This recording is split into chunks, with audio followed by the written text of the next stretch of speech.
अस्सलामुअलैकुम नाज़रीन, JN news HD के साथ मैं हूं नाइला भट्टी। नजर डालते हैं आज की अहम खबरों पर।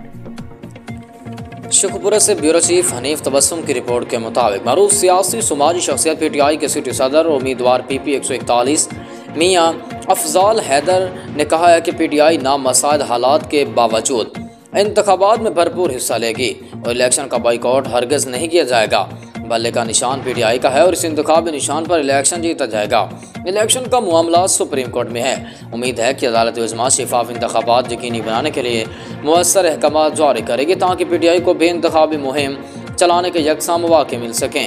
अंधी ताकत के इस्तेमाल से किसी को जमहूरी हक से महरूम नहीं किया जाना चाहिए। तहरीक इंसाफ मुल्क की सबसे बड़ी सियासी जमात है जिसे दीवार से लगाने की कोशिशें काबिल मुसम्मत और जमहूरियत के मुनाफी हैं। उन्होंने कहा कि इंतखाबात में सब के लिए यकसा मौके होने चाहिए। पोलिंग से कबल इंतखाबी मुहिम के दौरान या गिनती के अमल में धांधली हुई तो मुल्क की मुश्किलात में मज़ीद इजाफा होगा। इदारों की आईनी जिम्मेदारी है कि शफाफ इलेक्शन को यकीनी बनाएं। किसी जमात को इक़्तिदार प्लेट में रख कर पेश करने की इजाज़त नहीं दी जा सकती। पाकिस्तान 24 करोड़ आवाम का मुल्क है जो जमहूरियत पसंद है और इलेक्शन में धांधली को किसी सूरत कबूल नहीं करेंगे। इलेक्शन शफाफ ना हुए तो तश्कील पाने वाली नई हुकूमत ज़्यादा देर अपना वजूद बरकरार नहीं रख सकेगी। उन्होंने कहा कि इस वक्त मुल्क में तहरीक इंसाफ के कायदीन और कारकुनों पर बदतरीन जुल्म है।